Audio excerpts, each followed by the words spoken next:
C'est le nouveau projet de loi qui affole le patronat. On le croyait oublié, il sera présenté aujourd'hui aux députés en commission. Bonjour Nicolas Barré. Bonjour Thomas. Ce texte vise à durcir considérablement les obligations des entreprises, des grosses entreprises qui font travailler des sous-traitants, y compris des sous-traitants à l'étranger.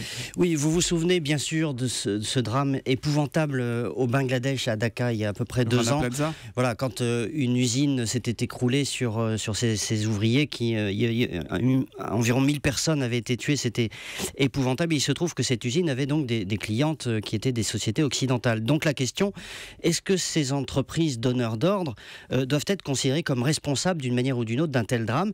Pour certains députés, effectivement, la réponse est oui, et c'est donc l'objet de ce texte. Alors c'est un texte qui parle à la morale, mais qui fait hurler les entreprises. Ben oui, parce que d'abord, si cette loi était votée, la France serait le pays qui aurait ce serait le seul pays au monde d'ailleurs où une entreprise devrait vérifier si ses filiales et surtout ses sous-traitants à l'autre bout du monde respectent les droits humains au sens le plus large, c'est-à-dire droits sociaux, droits syndicaux, liberté syndicale, respect de l'environnement, etc.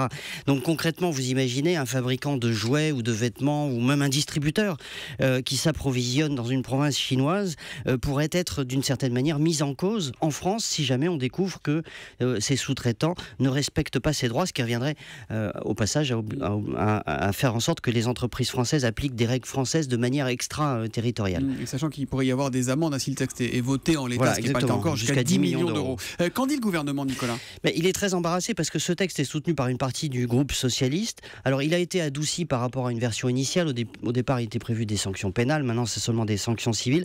Il n'empêche, cette loi, je l'ai dit, serait sans équivalent dans le monde. Elle placerait ces entreprises françaises en décalage par rapport aux autres, alors même qu'elles sont souvent déjà plus exigeantes en matière sociale et environnementale. C'est ça un peu le paradoxe. Donc il n'est pas sûr que cette proposition de loi aille jusqu'au bout.